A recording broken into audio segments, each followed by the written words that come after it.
Record.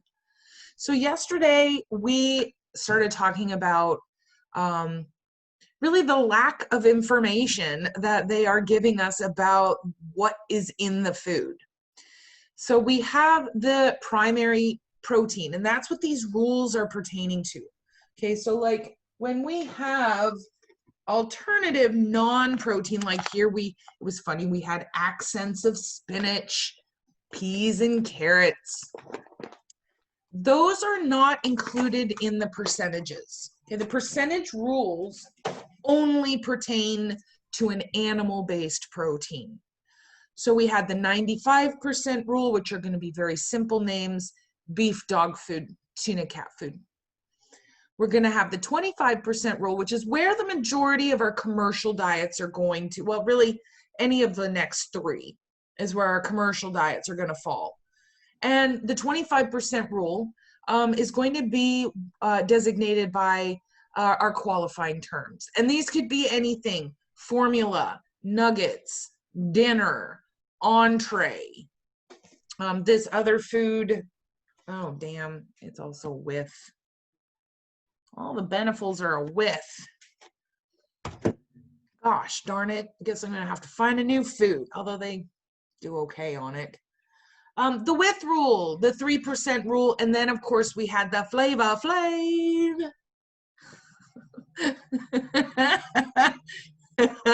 The flavor rule.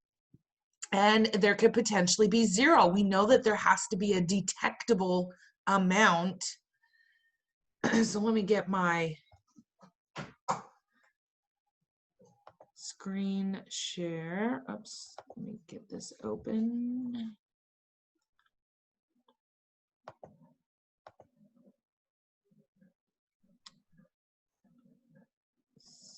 Where is it? Where did it go?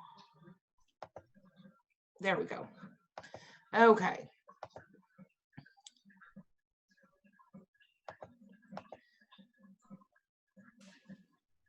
So yesterday, let me get my chat.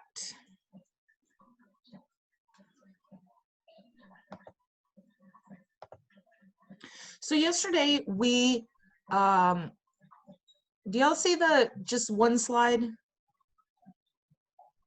Are you seeing multiple slides? You're seeing multiple slides. Okay.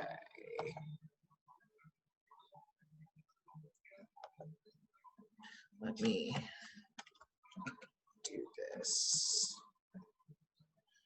I want you off.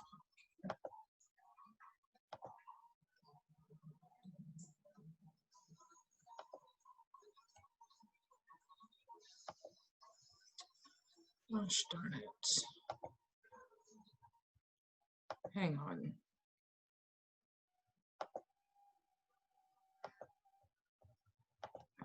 Sorry guys, technical difficulty. Let me get in here.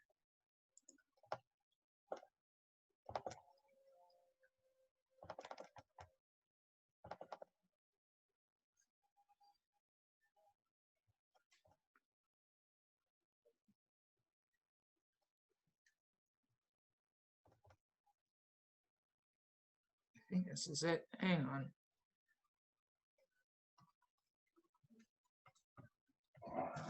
Yes.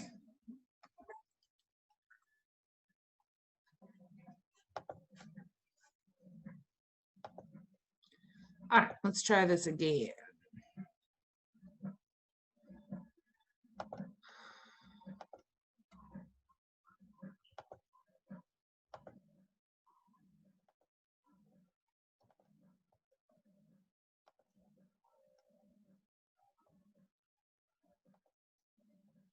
All right. Why won't it do it in the presenter view?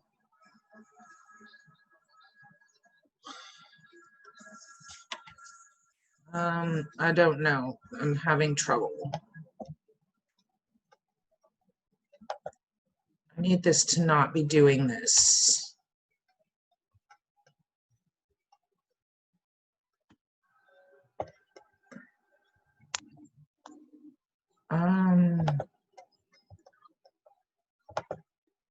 All right, how about now? Do you still see? We see one and then we see the other slides, like on the left side. Okay, this is not going to work. How do I not do this? Try putting it on, can you put it on presenter at first and then? I need this to just not be doing that.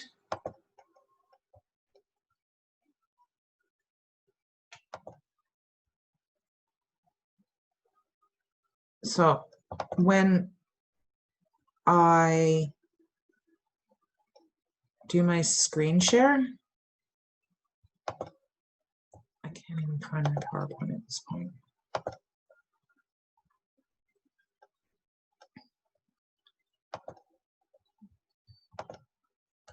Okay, so when I do my screen share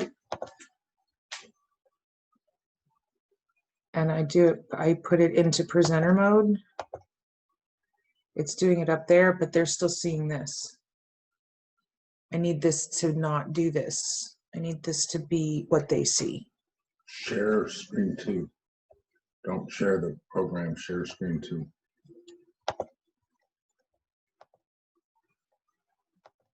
Oh. How's that? Now it's good. Perfect. Thank you, honey. I love you. I love Must be you. nice to have a tech guy there. Oh my goodness. You guys. Brittany's like, save her, Chris. All right. We now are cooking with butter. It's lovely having a tech guy here. Oof. So good looking too. Okay. Where do I want to move you guys? I want to move you over here. All right. So yesterday we were talking about what is in the product name. So I know, oh, Yenny. Oh, and by the way, I got to do the, Yenny, was it you Tuesday? Yes, ma'am. Yeah, you have a birthday twin in my class. What? Yeah. Go Gems. Yenny. Go Gems. Go Gems. He's going, go Gems for Gemini. Hey. So, yeah, this is, here you come and meet your birthday twin. This is Yenny. Hi. Happy birthday. Happy birthday. Thank She's- you. How old did you turn, Yenny? 25. Ugh.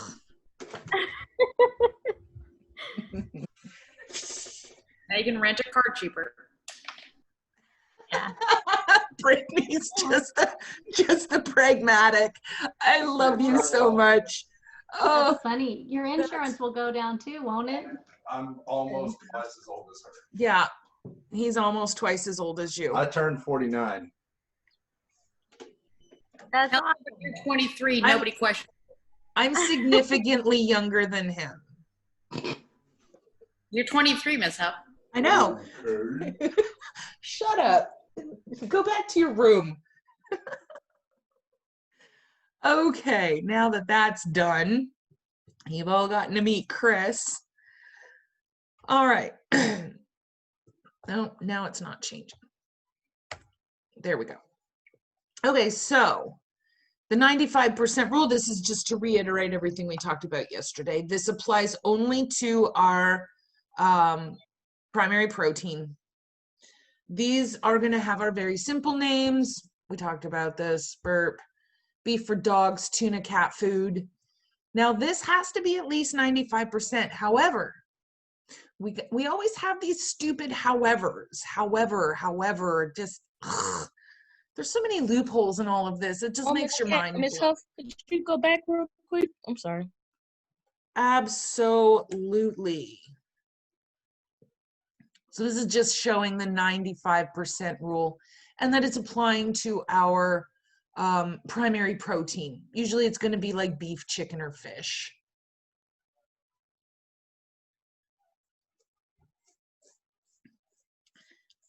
Andy, you look very professional today, and I looked up just very briefly. I thought you were Miss Cat for a second. I was like, why is Miss Cat in this class right now? Because you have what looks to be a whiteboard behind you.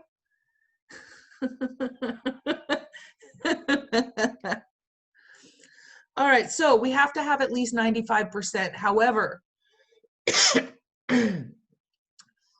if we're counting the water, because remember, water is going to dilute out our percentages. If we're counting the water, we still have to have a minimum of 70%. So even though it's only 70%, we've diluted out the 95 with the water. So in this case, it still adheres to that 95%. It's one of those weird exception things. Rule of thumb is 95 means 95. Now we can combine proteins, right? We could combine if I have beef and chicken, and the two of the proteins add up to 95%, then that would adhere to the 95% rule. Now, obviously, I can't have 95% beef and 95% chicken, right? Because the total volume of food has to equal 100%. I can't go over 100% of ingredients. So, but what I can do is combine the ingredients to get the appropriate percentage. So again, it only applies to our proteins. It doesn't apply to grains or vegetables or fillers or fibers. So if here in the example, if I had lamb and rice dog food, okay, simple name, no other terms, unless it had 95% lamb, it would not be correctly named. I cannot add the rice into that percentage. Here we went with the 25% rule. A lot of you have foods that adhere to this 25% rule, and these are going to have what we call the qualifying term. Dinner, platter, entree, nuggets, formula. So beef dinner for dogs only has to be 25% protein.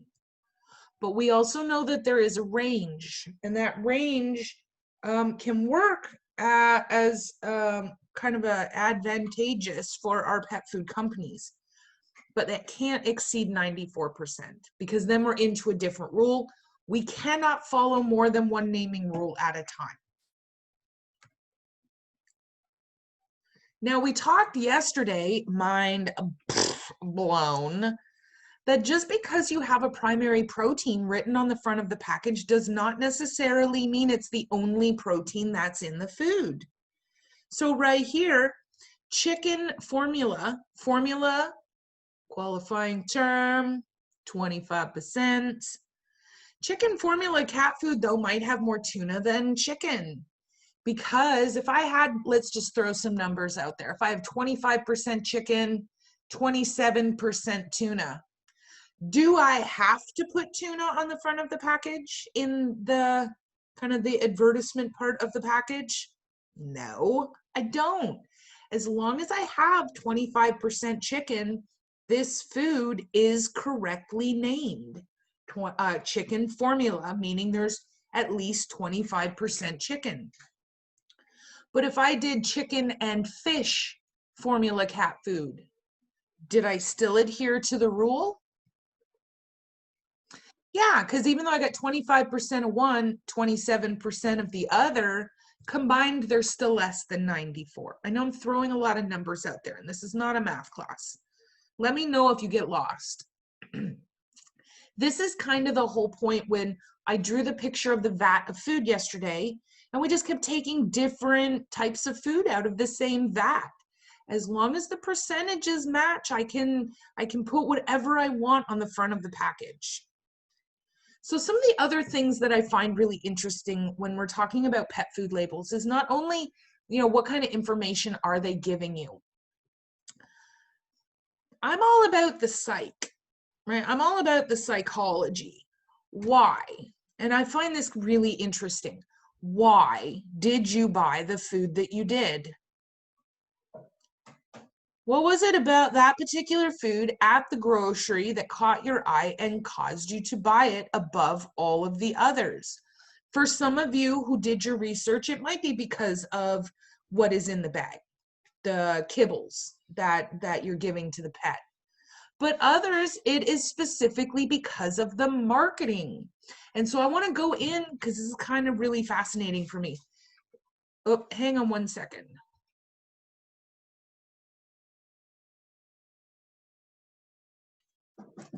Sorry, I had to say goodbye. Good luck. Good luck. Thank you. All right. So a lot of the money that goes into the advertisements for this food is going into the marketing. So let's go in and see some of the psychology behind why do people buy the foods that they do. So here we have the first one. This is Purina One. Now there are a couple of things that, do you need help?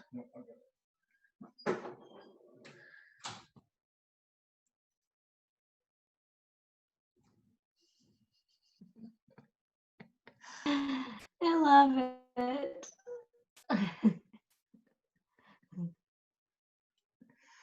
Okay, so let's go into the human psyche for a minute. There are things that humans are automatically programmed to look for. Humans are programmed to look for repetition, right? Our brain is hardwired to look for things in repetition. Our brain, because of that, is also hardwired to look for repeats. So for example, alliterations. What an alliteration, for those of you that have, been under a rock or never taken an English class ever in your life. An alliteration is a series of words that begin with the same sound that strengthen the sound of all of the words. Canine cuisine. They both start with the k sound, canine cuisine, but they work with each other and they strengthen the sound of both words. That's an alliteration. But the reason why humans love alliterations is because it's an example of a repeat. We look for repetition. We don't even know we're doing it. We are trying to make, our brain is desperately trying to make sense out of abstract things. I'll give you another example. Have you ever looked at a patterned wall, like maybe a stucco wall or an abstract, that weird abstract pattern of the fabric on our chairs at school? And suddenly you start to see faces, you start to see, oh my God, you got like the Virgin Mary on a piece of toast. You've got the holy Jesus in ice cube in the highball. I mean, hallelujah. You start seeing faces, you start seeing animals. That's because your brain is taking something abstract and it's trying to make sense of it. And the psychology behind marketing takes all of this into consideration. So let's look at this bag. I can't do this. I wanted to do my pen, and I can't do my pen. Oh, yes, I can. Except this is not a touch screen. All right. So what we have here is a bunch of repeaters. Well, first off, let's look at the color of this bag, because the color of this bag is actually quite significant. I'm not being sexist. Mr. Hamilton, Miss Huff is a sexist. No, I'm not. Who traditionally is doing the grocery shopping? Women. The mother, the women. There are 3 top favorite colors for, in general. I know one of you is like, but my favorite color is orange. No, it's not. Nobody's favorite color is orange, you liar. You liar, you lied to my face. You lied to my face. I had an orange car. That's, well, nobody's favorite color. It's a Whataburger cup, Brittany. That doesn't count. That's not your favorite color. It's a random cup you got. Everybody loves Whataburger. Everybody loves orange. It's a good color. I love orange. I hate orange. Hard no on both. I'm not a big Whataburger fan. I love Whataburger. What? hungry to burnt orange. Okay, You nauseous. we're off topic now. Okay, so we got to do generalities. Okay, we're doing across the board generals. 3 top female favorite colors: purple or shades of pink purple, blue, green. And it's usually a darker green, more of a hunter type green, not a fluorescent lime green. So purpley pink, blue, green. And I know, again, you're going to be like, but that's not my favorite color. My favorite color is tan. Beige. My favorite color is beige. No, we're doing generalities. So if the majority of the population has one of these 3, yeah, Haley's like me watching you say this while I'm holding a pink purple pen. And we all know what Ms. Huff's favorite color is. Purple. Purple. My bedroom is purple. I have a purple bedroom. And yeah, and Diet Coke is not a color, but if it was, heck yeah.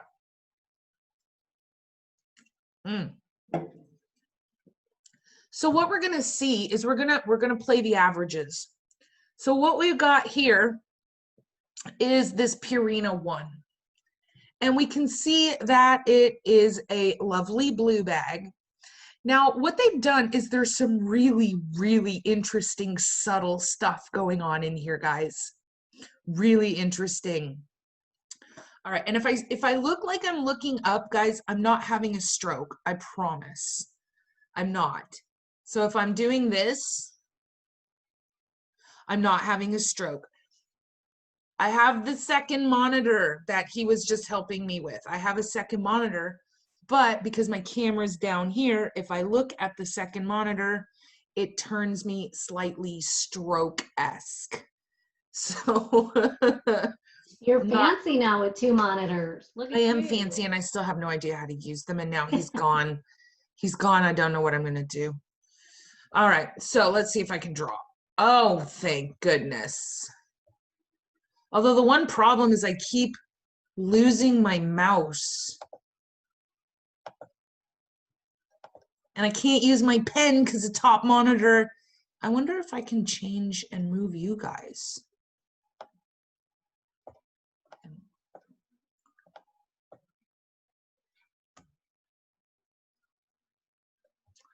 I You cannot. should be able to go into your settings and change the number 1 and number 2. Oh, In the display where we went trying to fix my Yeah. car yesterday. Display and then go on.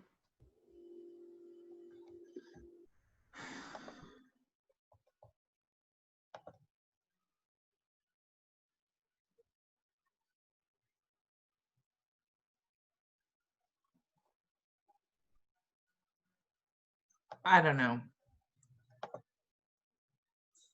I don't know. Here's what I'm gonna do. I just unplug that one. How about that? We'll just go old school. What's up? Yes.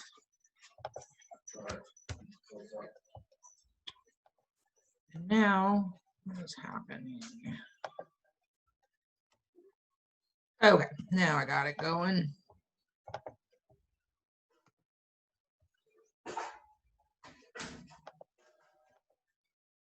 Okay, there we go.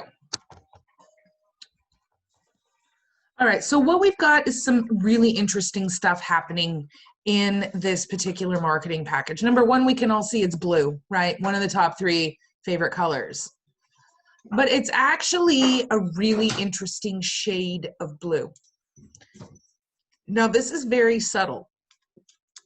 Most of the marketing campaigns want you to feel that their food is very expensive, very rich. You know, you're getting a lot without spending a lot. They want you to think that it is, you know, high class, high quality. So this particular bag is reminiscent of a specific shade of blue. Now, some of you may recognize it, some of you may not. There is a type of jewelry that is very, very famous and comes in the standard little blue box with the white ribbon. Does anyone happen to know what I might be talking about? Tiffany. Tiffany, come. See, Tiffany's. Damn it. My share. Sorry.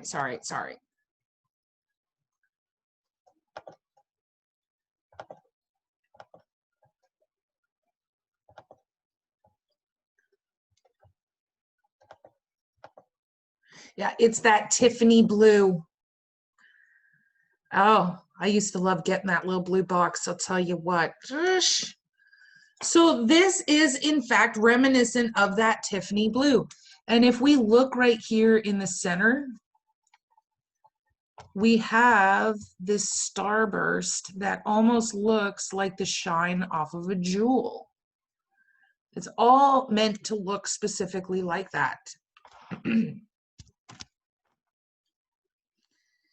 Your handgun is Tiffany blue? That's awesome. Sorry, that was supposed to be a private message. Okay, so I just saw it on here and I was like, wow, that's awesome. Okay, so let's look at some other things. We know that humans are what? Set to seek out repetition. And look at this. We've got 1, 1, 1. Our brain has now been satisfied. Okay, now that it has sought out and it has found the repetition, it's one of those things. It's like a brain teaser for your brain, where it's looking for them, and when it finds them, it goes, oh. Like when you are trying to think of something, go lay down. Drive me crazy. Go. She's one of those dogs that just stands there for hours and stares at you without moving. And it drives me freaking insane. Go. And then she'll just stand there and look at the chair. She won't actually get into the chair. She'll just look at it. Okay, now she's settled down. All right, that's fine, Bunny. All right, so our brain has now satisfied. We have our repetition. 1, 1, 1. And the number 1 gives you a whole other mental connotation. What does the number 1 mean to you? It's a winner. It's the best. If you're not 1, what is it that Ricky Bobby says? If you're not first, you're last. Right here. 1 can make a difference. And what that's doing is psychologically referring to the word 1. And so this is telling you that this food is going to make all the difference in the world for your pet. We have here, it is formulated for our adult cat, we think. We got to go back and check on that in a minute. But here we have chicken and rice. What? Formula, which tells us 25% rule. Real chicken. What? Oh my God, guys, they're using real chicken. Number 1 ingredient, which tells you it's the heaviest, not the most. So this is, and trust me, guys, okay, they're using this picture of these lovely little chunks of what looks to be white meat chicken breast. That may not be the part of the chicken that they're using. They could be using lips and eyeballs.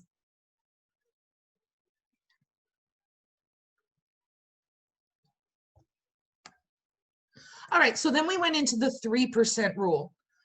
And we know that this one's called the with rule. Apparently, every pet food I purchase follows the with rule. With chicken, which means that there's only 3% total protein in this food.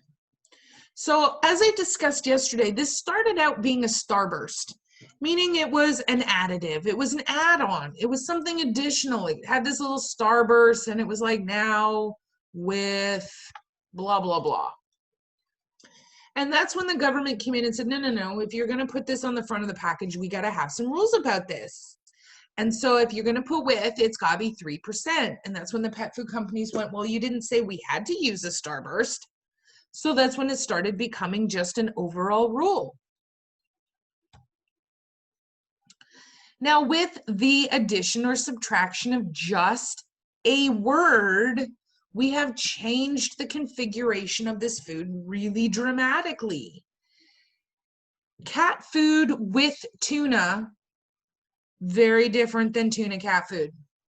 We've gone from 3% cat food with tuna to 95% tuna cat food. So this is where it's really important to educate your owners on this information. Oh my God, I love this bag. I love this bag. It's so dramatic. You look at it. And honestly, guys, when I go down the grocery, I find this now so funny. And I'll just be like laughing to myself in the grocery down the pet food aisle. People are like giving me a wide berth, wider than 6 feet. because I'm just laughing crazily to myself down the pet food aisle. But let's start dissecting this so that you can have some funnies at the grocery too. All right, first off, color. We have not one but two favorite female colors, purpley, pink, and blue. We have here the name of the food, and I love this name because it's very breathy. It's very exotic. It's not a word, but you can't really say it without sounding a little provocative. Whiskas. Whiskas. I mean, how, just ew, just ew. We have this very healthy, you notice they're always going to use some sort of moderate or cobby-bodied cat. You're never going to see an extreme-bodied cat on pet foods because they look thin, they look emaciated. I don't want the public to think, oh my God, this animal looks like it's on its last legs, but feed my food anyway. No, I want big, I want fat cheeks, I want healthy, round. That's because we know the whole mentality behind the human psyche is more is better. We all looked at that picture of the 3 and the 4 golden retriever body conditioning types. Joe Schmo public is gonna think that the number 4 is healthy every time.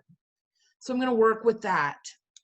So I have this very healthy cat, very healthy, sort of a cobby-bodied cat. And he's looking very longingly at this, my God, the drama. I know you don't see it yet. We have this kibble literally exploding with flavor, and it's raining down. It's raining down. Wait, carrots and peas.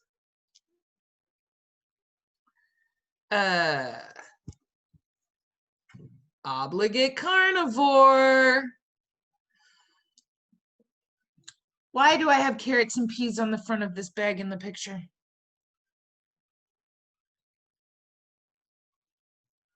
Mila, I see your lips moving. I don't hear your voice talking. To make people assume healthy somehow? Because carrots and peas equate health for us. Vegetables are healthy. Okay, so here's my other question. We all know the one rule, right? There's only one rule, and that rule is Can't lie. can't lie. If I have a picture of carrots and I have a picture of peas on the front of this bag, does that mean I have to have keys? Douglas had a stroke. Peas and carrots in the food. If I have it in a picture on the front of the bag, do I have to include it in the ingredients on the front or in the food? Yes. No, I don't think so. I've got some dissension in the ranks. I know in Texas, their regulations say the pictures in the front can't mislead what's actually in the bag. They can't mislead. However, just because I have a picture of peas and carrots. Now, what they mean by mislead is I could not have a picture of chicken and have the primary protein actually be something else. That would be misleading. If I get a picture of carrots and peas on the front of the bag, here's my question. So if I'm required to have all of the ingredients on the front of the bag, okay, pictured in the food, does that mean I need to include cat?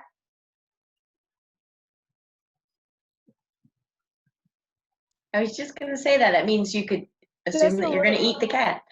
It assumes that if everything I picture on the front of the bag has to be included in the ingredients, that would by law mean I'd have to include cat meat. Just a little bit of food. cat. Just a little bit. This is toe. It's Just to fine. give them a taste.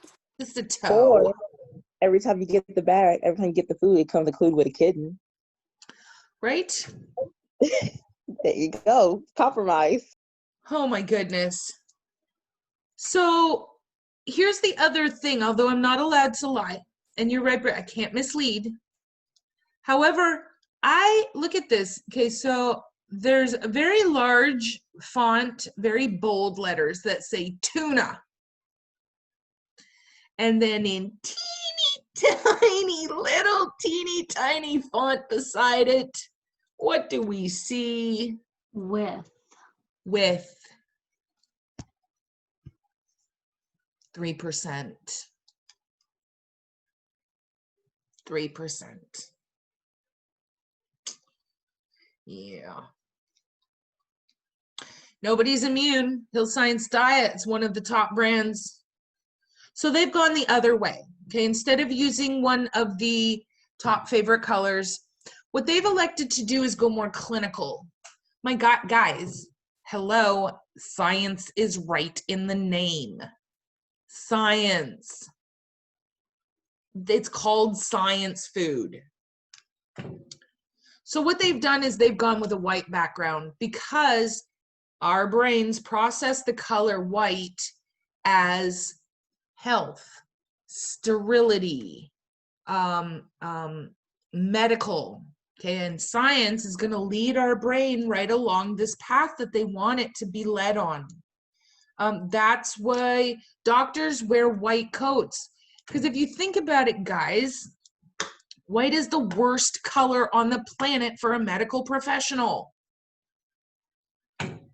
Every spot of blood, every spot of vomit, diarrhea, and anal gland, let's talk veterinary, anal glands is going to show up. And guess what? It stains. And if you're a veterinarian that's going in, if you're a vet and you come into my exam room with a blood-stained lab coat, walking out. Just saying. I'm walking out.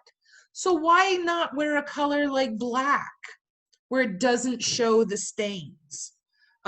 Wear a color maybe red where it's much easier to hide the stains. And actually, it's like Dad told me that joke. All right, so but white, we equate white with health. We equate white with medical. And it's, again, science. The word science immediately leads us into thinking that this is high quality. It is veterinary formulated. Okay, well, that doesn't mean what you think it means. Well, it kind of does. What this means is that they have had a veterinarian put input into the formula. It doesn't mean that they need more than one, and it doesn't mean that they can't give a little burr. They do, however, if it says veterinary formulated, they do have to have documentation that a veterinarian touched hands on the formula and approved it. Okay, because otherwise I would lie. All right, moving right along. We have, oh my God, you guys, it's kind of hard to see. You might be able to blow it up a little bit.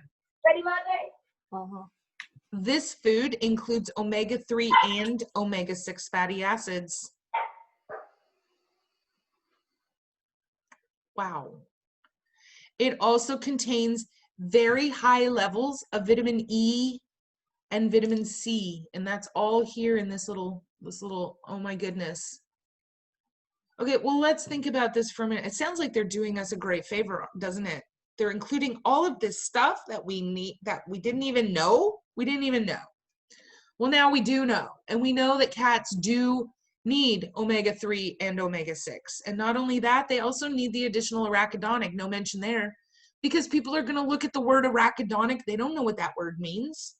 They're going to skip over it. It makes them feel stupid. They do, however, have heard of omega-3 and omega-6 fatty acids. They know vitamin E, vitamin C, but here's the funny thing. Do cats really need vitamin C in their diets? No. They do not, because they are able to create vitamin C for themselves. So they actually don't need it. Now, is it going to hurt them? No. But if they don't need it, why do we put it in the food? Because me as a human, that's one that I recognize. And I'm going to go, oh my God, this food has got everything. We're not going to go to the title yet. We're going to go right here. Superior nutrition. There's a little heart. If you don't feed this food, you hate your cat. And then this one's the one right here that makes me laugh. For lifelong health.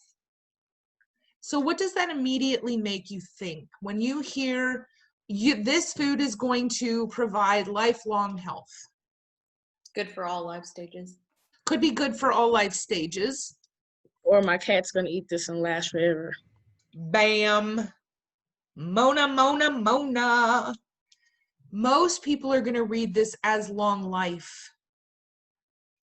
And that for lifelong health, it's going to extend the life of the pet. However, is that what it says? Because I know some of you are like, you can't do that. You can't do that. It's not going to extend the life of the pet. That's a lie. They're lying. They're not. Lifelong. So let me give you, I have a cat. I feed this food. 3 hours later, it dies. Did the food provide nutrition for the length of that cat's life, even though it was only 3 hours later? Yup. Lifelong means nothing. Lifelong means for however long the animal's going to live. But what our brains do is invert it and immediately think long life. They did not lie. They can't control how we interpret this stuff as long as it is worded clearly on the bag. With tuna. 3%.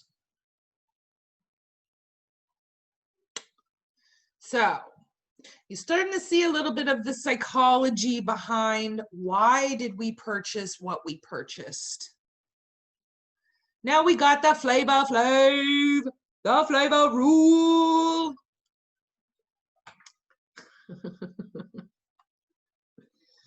Now for this rule, there does not have to be a specific percentage. Zippo, 0. We just have to have enough to be detected. We had a talk yesterday that your ramen noodles, okay, chicken flavored ramen noodles do not in fact contain any chicken. Okay, it's chicken flavored. It's a detectable amount. Oh my gosh, look at this. I love this package. This is one of the most expensive foods on the market right now. And it has barely any nutritional content. Let's discuss. We have got not one, but two. And technically, if you look, this side is kind of shades of blue and purple. It's kind of an indigo and purple and what? And green. We've really contained all three favorite colors right here. We have got our, there's the letter C, C, C. That satisfies our need for repetition. And not only that, we have our alliteration, canine cuisine. Yet a second repetition.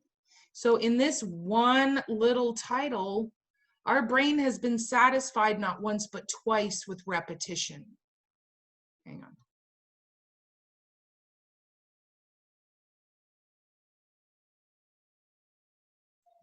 Sorry, I had to speak to she that shall not be named. All right, so for this food, what they've decided on is this West Highland White Terrier, White Health. Big round face, big cheeks, button eyes, cute as a bug. Always gonna have its mouth slightly open, looking very attentive. And I'll tell you what, one thing we're missing out of every normal Westie. Oh, you know what I should have done? Let me do this. I don't have that color. Is the tear stains. I've never seen a Westie without tear stains. Apparently, this is one of those weird self-cleaning Westies. All right, so the other thing is the packaging. Okay, now this is a wet food, but instead of in a can, what they have done is they've included Tupperware-like packaging that looks reminiscent to something that you yourself would use. That's by design. The more they can equate this to a human grade food, the more likely you are to think that it is human grade quality. It's not, but if they can make you feel, you know, oh my God, this food is being sold in Tupperware that I would look to use at my house. Obviously, what's in it is the same thing I would have in my own Tupperware. It doesn't have to be. You're interpreting that. We have here top sirloin, grilled chicken. My God, this dog's eating better than me. Uh-oh. Flavor. So this top sirloin flavor. Is there really any top sirloin steak in this food? No. Is there any grilled chicken? No. And because it's canned food. Does someone have a question? I was gonna ask, so flavor? I didn't get that, Marissa. I didn't get that. Oh, I was saying like the sirloin. I was like, yeah, the flavor. Like I forgot how much is flavor again. Is that I don't think flavor has 0%. Yeah.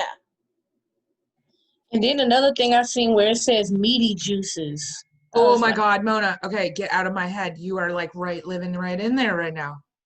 Okay, so let me talk about that. So we know canned food, right, usually has about 75 to 78% water. And it has a max of 78% water, right? So right now, as we look at this food, we have a food. Most expensive food. Money, money, money, honey. Most expensive food. 78% water, 0% protein. Animal-based protein. But now you've noticed this tiny little printing in meaty juices. What the holy heck does that mean? In meaty juices means I can increase the water content to 84.5%. So what we have here is a food that is majority water with potentially zero animal-based protein. Most expensive food on the market right now per serving.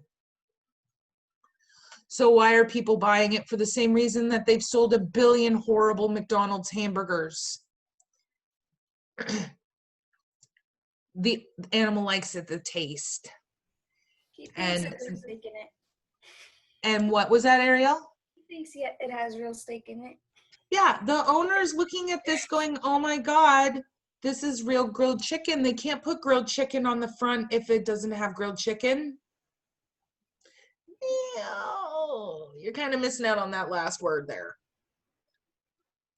So crazy. So now when you start going to the grocery, you can start, my challenge to you is when you go to the grocery, start looking and start interpreting and start looking at some of these psychological tricks that they are using to get us to buy the food. If people knew that this food was nearly 85% water and had 0% protein, do you really think they'd be willing to spend the money on it? No, it's all of these marketing tricks that they are using that causes this to be a very popular brand of food.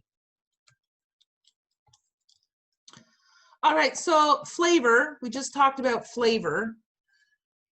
Now, what the flavors are going to contain is something called a digest. Now, this is not, you know, oh, I digested something and now I've pooped it out and they're using it in the food.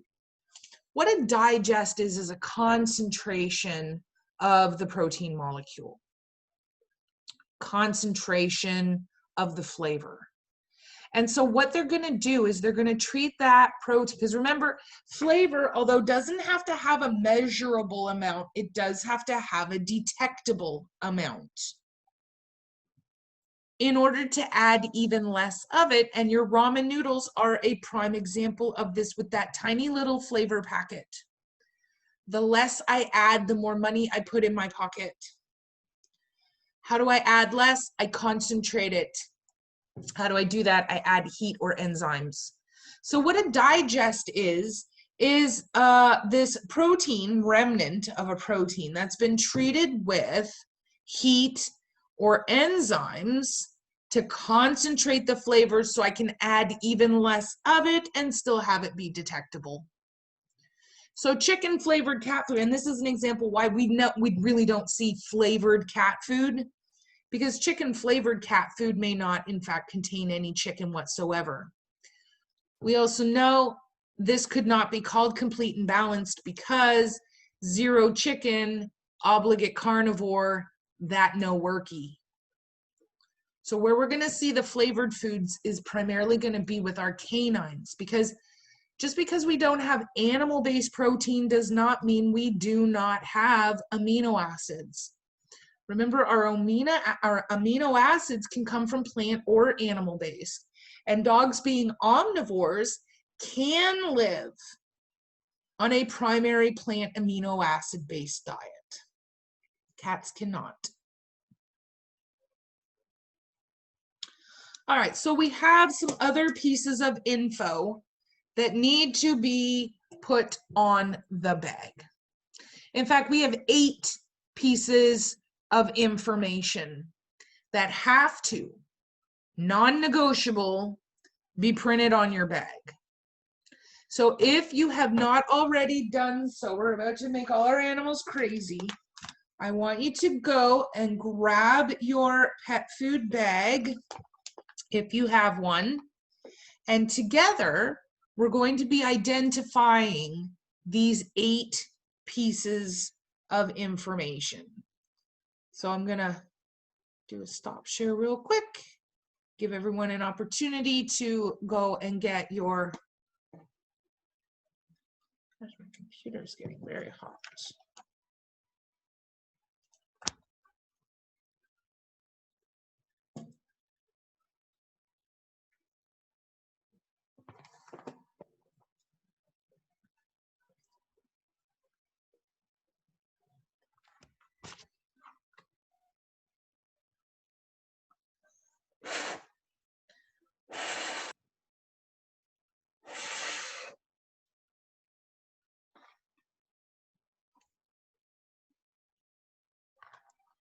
Sorry, I didn't think my fan was working there for a minute. Oh God, don't let this computer go. Sorry for all of you whose pets have now gone back crap crazy. I'm so sorry, but hey, they'll deal with it. All right, so I even have mine. So I've got my food here, Beneful Originals with real beef. Wow, wow.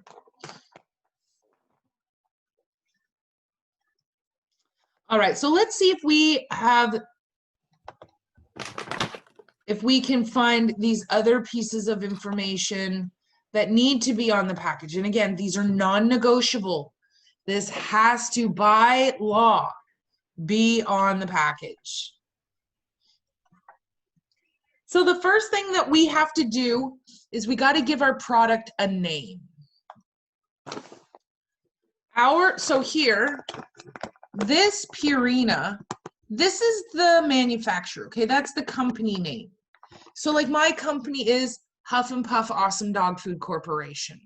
That's the manufacturer. Our pet product name here is Beneful. Some of you are looking, you can tell me what is your product name, okay? I can only see a few of you. Let me extend this. Actually, Does that mean my product name would only be just one? That's just what it's called? yeah, so yours is one. Carnivora. That's a fun one. Mine is Pro Plan Focus. Pro Plan Focus. Anybody else? Mine is Beneful. You have Beneful too? Ah, Mila. Look, I have Pro Plan Sport. Me too. I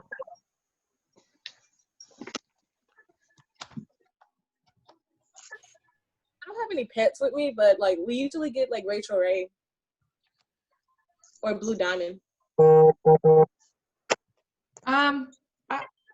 Blue Diamond's okay. Rachel Ray. I probably would stay away from the Rachel Ray.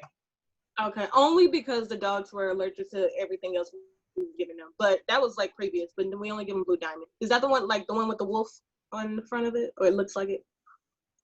I'm not sure. Let me look it Blue up. Buffalo. Yeah, With the Yeah, wilderness. Blue Buffalo. Yeah, Blue Buffalo. It's like almost $50 for like a little small bag. Mhm. Yeah, that's the one we give them. With the Life Source bits. I gotta go home and see. I also got Friskies cat food. Friskies. I like that. Lifelong whole body health. Yeah. Mine doesn't say that. All right, so we've all identified the difference between our manufacturer and our brand name. We got to give our product a name.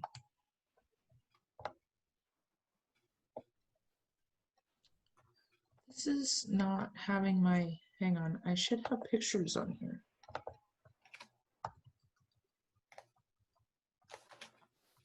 I'm gonna like go along with y'all, but I'm looking it up on Target, like the ingredients, just to be with y'all.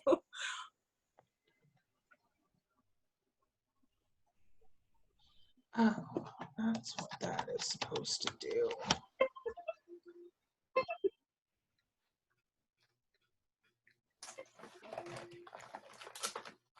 Hang on one second. I have.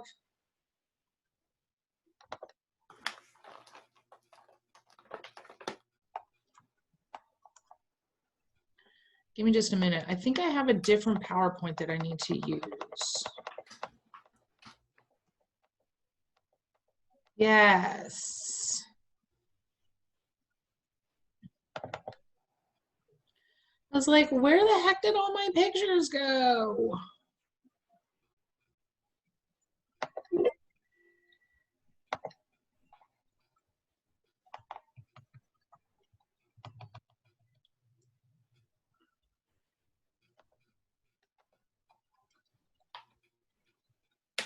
All right, that's the one I want. Ha, now I got it. I was like, I had so many other pictures to show you.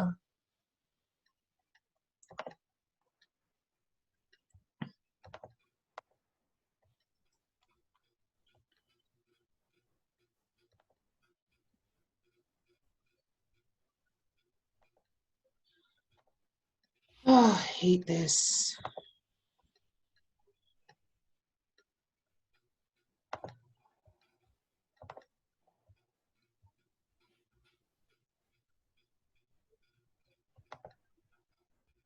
All right.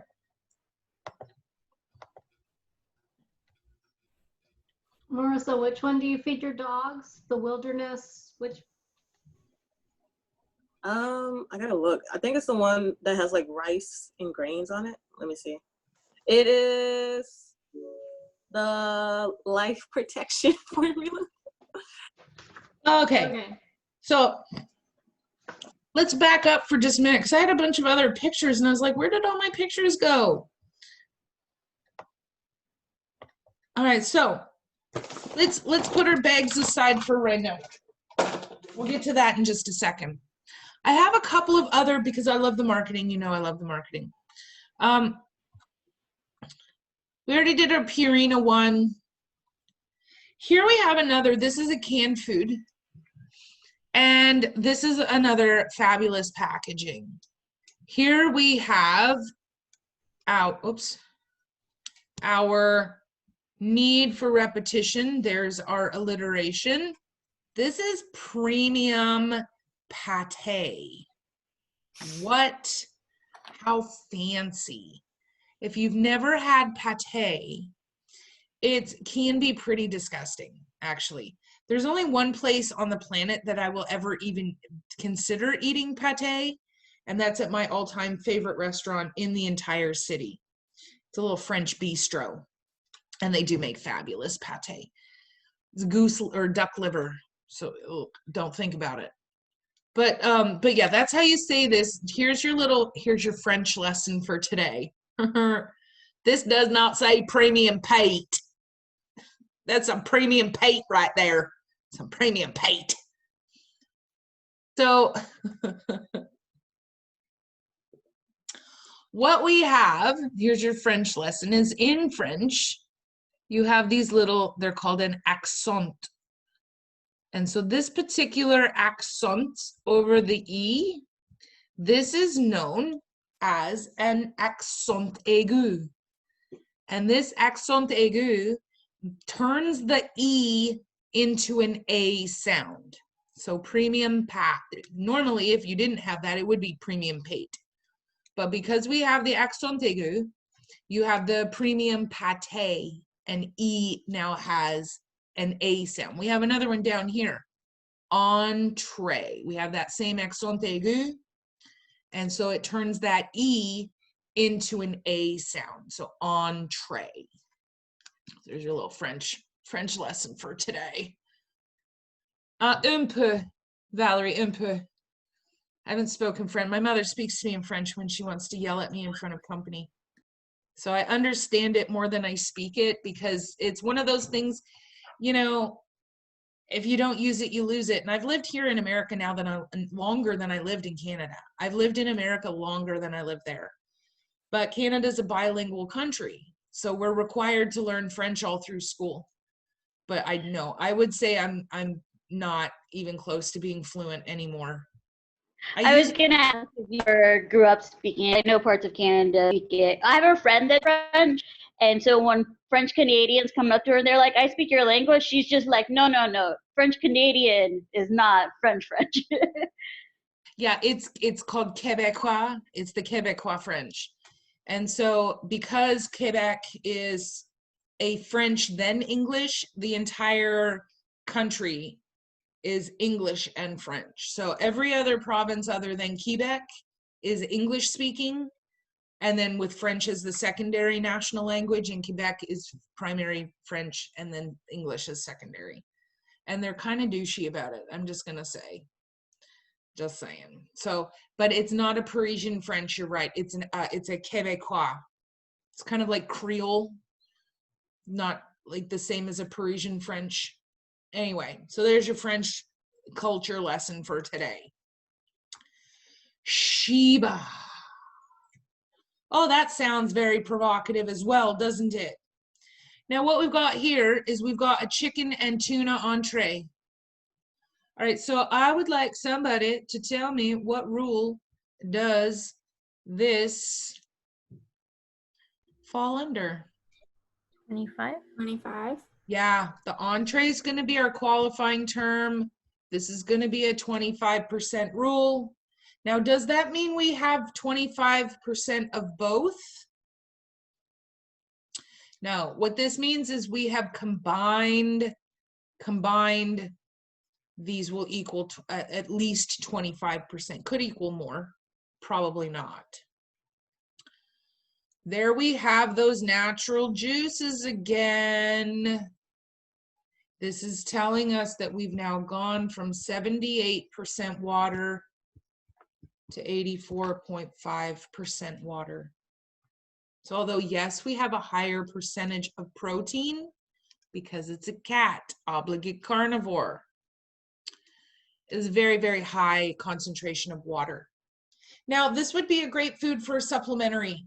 If you have a cat with kidney disease, if you have a cat with periodontal disease, if you have a cat with hypertension, if you have a cat with urinary tract, we talked about FLUTD, we need to keep them flushed. This would be a great food for supplementing. I don't recommend it for primary source of nutrition, but to increase the water intake, this would be a great thing to feed maybe every other day. So it does have its place. Ms. Huff, can I ask a dumb question? Maybe I missed it. Where do No you get such the thing. 84.5? Is that Okay, so this the maximum water they can add? This is the maximum only if, so canned food, and I don't know, let me see. Maybe I missed it. You did not. I think I may, let me look.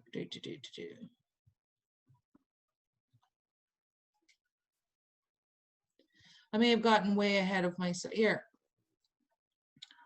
So this will come later. Okay. So this Okay, is, as long as I didn't miss it. You don't have to go over it now. I just didn't that's want to okay. miss it. But this is where I got that number, the 87.5. Okay. I forgot that I hadn't gone over that, and it's just something that I know. Okay. I thought I missed it. You're good. You did not. So if I did not have this, if it was just premium pate, regular canned food, that's when I can have the maximum of 78.5% water. But because I have this in natural juices, that's what allows me to bump it up as far as the amount of water that I'm allowed to add.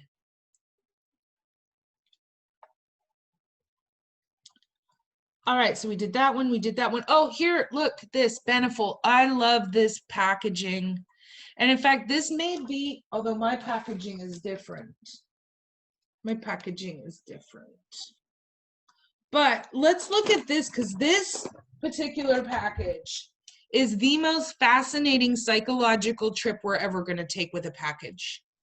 Whoever came up with the marketing team was stellar on this package. I know you guys are looking at me like it's a white bag with a weird dog. What are you talking about? Psychologically, guys, this is the most advanced package that we've seen so far. All right, first off, Beneful. Let's look at the name. Guys, Beneful's not a word. But I can, as a consumer, I can read so many things into the word Beneful. Bountiful, beneficial, beautiful. All of these words I can interpret in this little bit of nonsense right here. So whatever my brain because remember, my brain is going to try and make sense out of an abstract. My brain does not recognize this word. Therefore, my brain is going to fill in the blanks and turn it into a word that I do recognize. That's not their fault. They didn't tell me to interpret it that way. All right, the second thing is just the color scheme of this bag is incredible. And again, I know you're looking at it like, Ms. Huff, I don't know what you're talking about. All right, so what we've got here is we have these dark burnt oranges, and we have this kind of straw colored orangey yellow.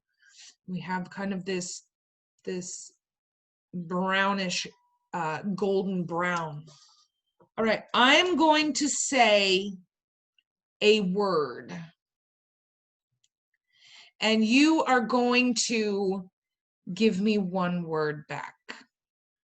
All right, so the word, by looking at this bag, the word that I say to you is season? Thanksgiving. Right there. You all just did it. You just did it. And this bag made you do it. Fall. Thanksgiving. Why did you say Thanksgiving? Because we have things here that you would see on your Thanksgiving Day table. That was by design. We have, just looking at this bag, and you didn't even know it. This is why so good. The color scheme and the pictures on this bag represent an incredibly strong, visceral, emotional response. We don't want Christmas. Christmas is a time for stress. Christmas is a time for suicides. Christmas is a time to just, not be happy. Thanksgiving, however, has a much different connotation for most. I know some of you are like, oh my God, if I have to go spend a weekend with my family, I'm just gonna drink myself under the table. For most, Thanksgiving has a very positive connotation. Food, bountiful food. You have camaraderie, it's just so visceral. The days get a little shorter, right? The evenings get a little cooler. You put that extra blanket on your bed, your air conditioning stops kicking off, going off in the middle of the night. You wake up and it's just a little, you stick your toe out, and you can feel the air in your toes a little, and then you bring it back in. It's all warm and snuggly. Every one of us does that. Come on. This color combination elicited that very powerful emotional response from you. I have a picture of carrots and corn, and I have barley, and I have beans. As we said, it doesn't mean just because there's a picture that I have to have it in the bag. It's a picture. I got a picture of a dog. It doesn't mean I have dog in the food. Speaking of dogs, let's look at this dog for a minute. This is a dog that is obviously an artist rendition. But here's the other insanely brilliant thing about this. This, in marketing terms, is known as every man's dog. What they've done is they have incorporated physical traits from multiple different breeds, multiple common breeds. Your brain, trying to make sense of it, is going to pick out the traits from this dog that best represent your pet you have at home. They've made it this very neutral color, right? But we have light shades, we have dark shades. Depending on the color of your dog at home, your eye is automatically going to be drawn to the shade. Here we have very dark shades. Automatically drawn to the shade that most closely represents. Why did they use shades of brown? Because, again, we got to work in majority. Okay, we got to work in generalities. The majority of pets at home have brown on them. Yes, Maisie is a white dog. She's got little brown spots. Poppy is a brown dog. Most dogs have some bit of brown on them. So let's play the odds, and your eye will be drawn immediately to the shade of brown that most represents. I have this very friendly, but this muzzle could be a shorter muzzle or a longer muzzle depending on how you look at it. It's drawn like that by design. Here's the crazy part. So here's the other thing. How many of you see a long lab waggy tail? And how many of you see a curly over the back tail? I see a curly over the back tail. Okay, we got curly over the back. I was mostly curly. Why he only has 2 legs. So a lot of you are looking curly. So it depends again on, yes, he has 3 legs because this is actually his 4th leg. Oh. But the way that they've drawn it is if your eye is drawn to it, you can interpret this dog of either having a long like a lab tail, or you can have a curly over the back tail. And depending on the individual, that's what you're going to see. Some people may see this animal as kind of like a harsher coat terrier. Others may see a very soft coat like a Wheaten. This is every man's dog. They have specifically drawn in traits that can be interpreted in a number of ways. And I find that fascinating. Healthy radiance. That's another callback to the fall, to Thanksgiving with real salmon. 3%. But it's such a beautiful example of the marketing that goes into these bags. Just brilliant marketing. And you guys proved that it works.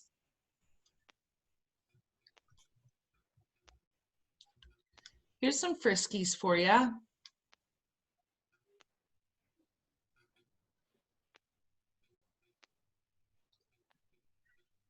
So this was Miss Huff's very first attempt at trying to do like a 3-panel meme. If I have to explain it, it didn't really work. I like it though. I like the one on the top left that said there's no mouse-flavored cat food. Right, and then we have mouse-flavored cat food, and then you have this guy's face. Ugh. I love the cat on the bottom. He really looks like he's saying, huh? You're like, oh, that looks delicious. Not. That looks terrible. There is, in fact, no mouse flavored. This was yeah, don't trust it. This, yeah, there's no such thing as Friskies mouse flavored. This was just something I found and thought it was funny. There's the ramen. So there's our digests. There's the ramen chicken flavor. All right, so this is where I was missing this information. I was like, I know I have more information before we get to the packaging. What is happening? All right, we have some additional statements that can be put on the package. These additional statements include, like here, new. Maybe it'll say new and improved. Now, there are some things that go along with these statements. All right. If I have a statement that says new or new and improved, I have to have done something to the food to indicate that it is in fact different from the original formula. If I put new on this bag and I've done nothing to the food, I lied. But the other thing is I can only keep this on the package for 6 months. And then I have to remove it or I have to do something else to the food. Now, here's where we get our loophole, because you know everything with pet food has a loophole. So when they change shape, is that considered new too? Yep. And then I always see like brand new packaging. Yep. That happens like 3 times a year. Yep. With all kinds of foods. Absolutely. That's all new. That's all new. Now, here's the deal though. So this is permitted for 6 months, right? But this is 6 months manufacturing. Manufacturing. Wow, I had like veterinarian handwriting on that one. Oh my goodness gracious. This says manufacture. So here at Huff and Puff Awesome Dog Food Corporation, I put new and improved on my packaging, and for 6 months, my factory is pumping out these packages that say new and improved. For 6 months, I'm selling these to the stores. Does that mean after 6 months they have to pull all of these bags off the shelf? No. They can still sell them for as long as they are good. I just can't manufacture anymore with the new and improved logo. So I might have these on the shelf for another 6 months. It could be a year. I can't produce anymore with this package unless I do something different. And I love this. When dog food is new with improved taste, who tests it? And I actually know the answer to this. It's a job. It's a human job. And they make buku bucks. Like triple digit bucks. Do I apply? To be a pet food taster. Mm-hmm. That's a thing. That's an actual thing.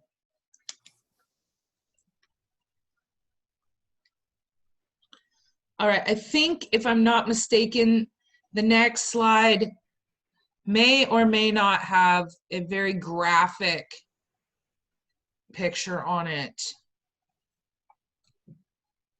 Oops. So just warning. Oh God, dog fight. I did warn you how graphic this picture was, that this is one of the worst pit bull fights I've ever seen in my career. This is one of my favorite pictures on the internet. If you want to know a representation of a pit bull, if you have people that are like, oh my God, you know, it's not the breed, it's the owner. Pit bulls are some of the most docile. In fact, pit bull's not technically a breed. They're Staffordshire Bull Terrier mix. And they were once known as the nanny dog. They were specifically bred to care for smaller things like children. They are such loving, wonderful creatures, but they get such a bad rap. I have never met an aggressive pit bull. I would rather work on a pit bull by myself taking blood than have the best restrainer on the planet and work with a Chihuahua. I am far more likely to get attacked and injured by that Chihuahua than I am from this pit bull. Just saying. So this is my favorite picture on the internet, and it's just such a graphic depiction of this is a typical pit bull fight. Miss Huff, this Yeah. is rated R. I don't know why you're showing me this. I'm calling my mom. I know. Are you triggered? I am so triggered. I did warn you before I flipped to the slide. I did warn you. Hamilton. Miss Hamilton, is that showing us pit bull fight pictures? Oh, good stuff. I just love how dejected this guy. He's like, what? Is he doing it again? He's doing it again, isn't he? All right. I can, on my packaging, have comparisons. All right. I'm allowed to do that. I can make a preference statement or a comparison. Preference statement would be like down here, 3 out of 4 pet owners prefer Huff and Puff to the leading brand.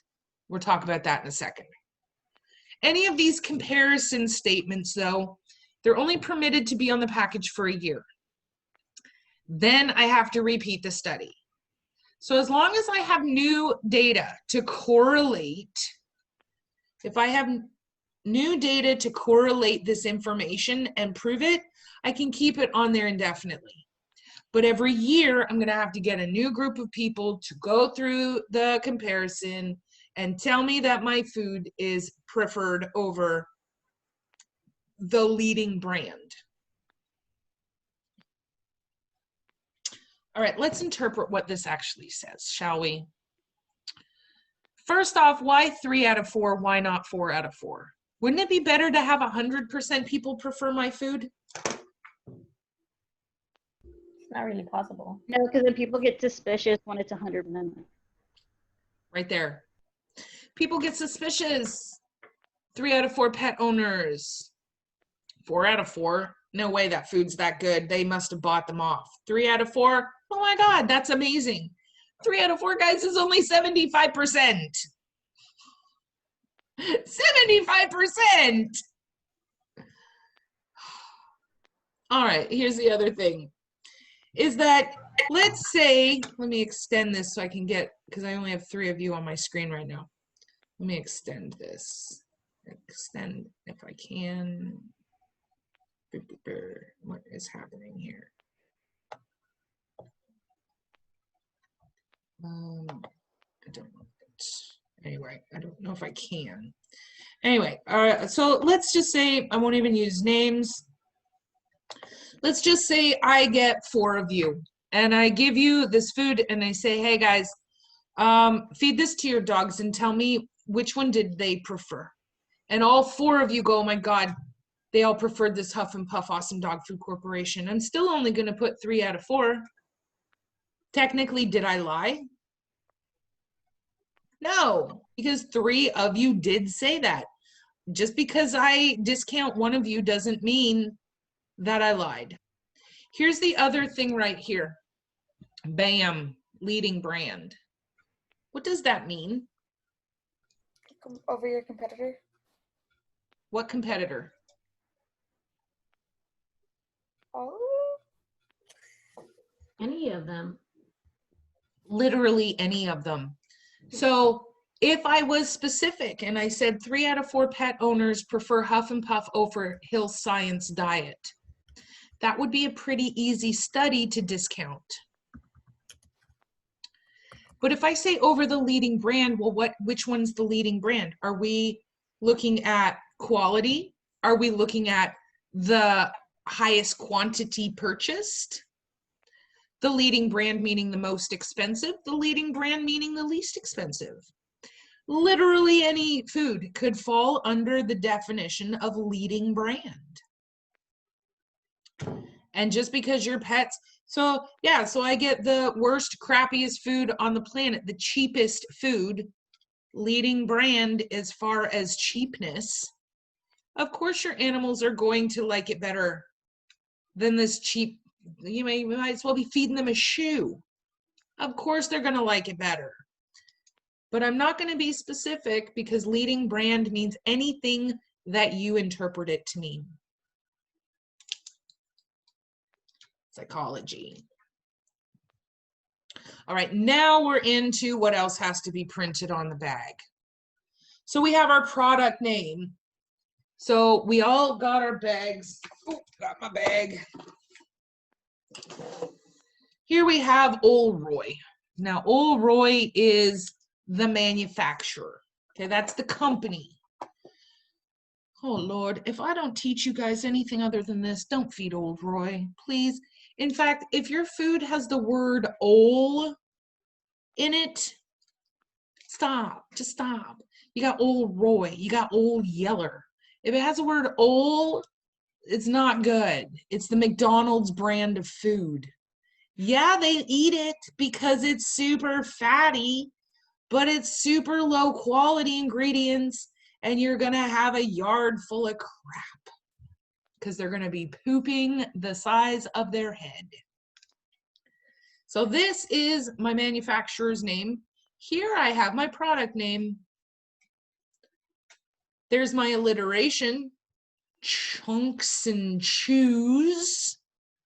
Chunks and Chews. That's fun to say. Chunks and Chews. I've decided to go with a very alert looking corgi. Don't know if it's a Pembroke or a Welsh cardigan because I don't see the tail. Right? One has a tail, one does not. In fact, it's the, if you'll remember that you have your cardigan and your Pembroke. Cardigan is the one with a long tail. Pembroke is the one sometimes with just a little nubby nub. The way I remember that is he broke his tail off. Pembroke broke his tail off. So that's how I remember which is which. Anyway, and of course the colors, but you can have color combination in either. But this is a very alert, and look at that, guys. I told you their mouth will always usually, I don't use the A word, usually be open because it softens the face. It gives them a very soft, playful look when their mouth is open and their tongue is extended slightly. When the animal has its tongue in between its teeth at all, that is a very reassuring facial expression to us as a human because they can't bite us. Their tongue is in the way. If my tongue is out, I'm gonna bite you. I'm gonna bite through my tongue first. So having the tongue extended slightly psychologically reassures us that this is a friendly dog. This is just a little bit more psychology for you. So we've got our product name. Kibbles, Chunks, and Chews. We all identified it on our own bags. Here I have my Beneful. My manufacturer is the Purina. All right, the second thing that I have to have on my bag, as a consumer, I need to be able to tell, is this dog food, is this cat food? They do not have to write it, cat food, dog food. This is one of the few times that me as a consumer, I am allowed to assume. If there's a picture of a dog on the bag, I'm allowed to assume that it's dog food. Even if it doesn't state in writing anywhere else on the package. And actually, this Beneful does not, in fact, say on the front, it says with real beef, #1 ingredient, accents of spinach, peas, and carrots, antioxidant rich. Nowhere on the front of this package does it say that it's dog food. Mine says it at the very bottom. It says adult cat food. Yeah. But it's like the very, very bottom of the bag. Mine does It's not. tough. On At the least not bag, on the front. it says food for adult dogs. Because I have the same exact bag as you. Mine is just bigger. It's right under antioxidant-rich nutrition. Huh. Because if you look at mine, Oh, wow. No, go further down. Oh. Food for adult oh, dogs.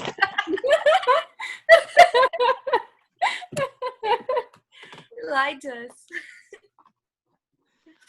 oh my goodness, that's one of those things. I saw the weight.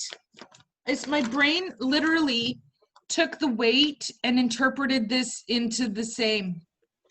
It just saw it all the same.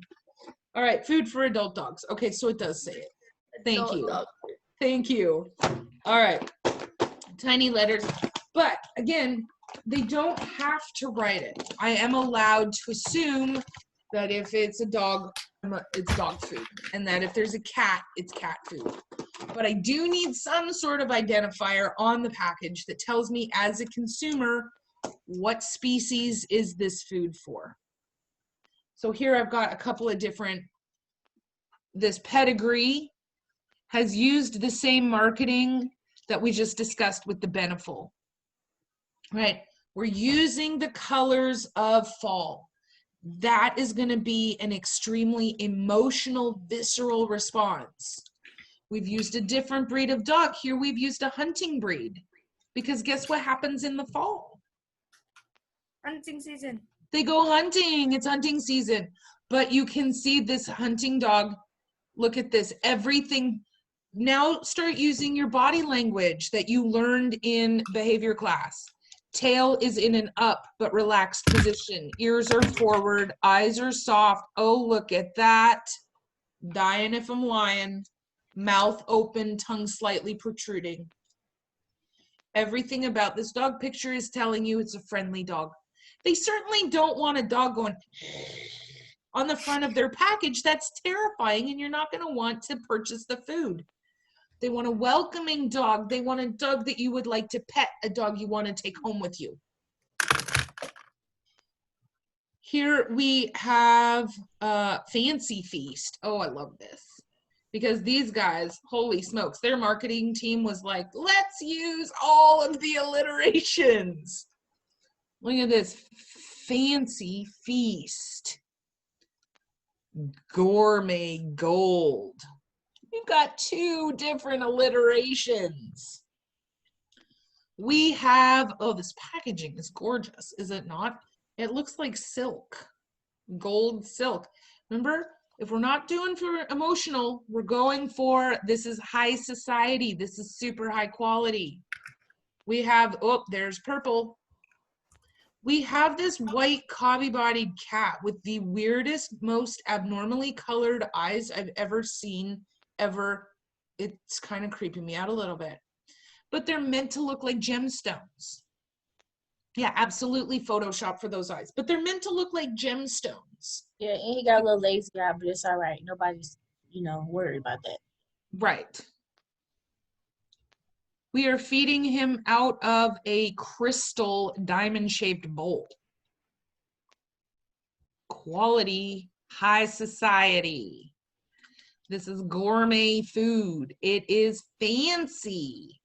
It is gemstones. It is silk. It is satin. It is diamonds. It is crystal. Everything about this is saying 1%ers. God, I should have gotten into marketing. Bam. Tell me the rule this food is following. It has both in chicken and turkey. Yeah, how much? Tell me percentage. We have no idea. Oh, we do have an idea. You're right, I lied. With 3%.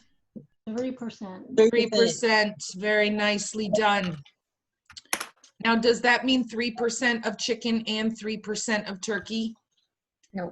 No, it means these two combined equal 3%. Ain't that sad? Yes. Now you're starting to see what I see. That's, Now you see what I see. you know what? I want a realistic dog bag. I want them to see what a dog really does. I want the ugly looking dog. It won't sell. The whole point is to make money. But the thing about it's more realistic. Who dog really looks like, or cat really looks like that? Most of their dogs are like on the couch, legs cropped up and everything. That's why they buy it, because they're mad their dog and cats don't look like the bag. I'm gonna sound like a typical mom, but excuse me, my babies are beautiful. My babies are beautiful too. My babies are beautiful. Most handsome in the world. Although Maisie has been pouting. Oh my goodness, you guys. Oh my goodness. Maisie has been pouting so hard. Because so when I'm here by myself with Maisie and Poppy, Poppy has a dog bed on the floor that is her spot. God help you if you move it or have another dog in it. She'll just stand there and glare at them. Maisie's normal seat is this. Here's a little glimpse into my life. Look at this. I'm going to do this. And I'm going to do this.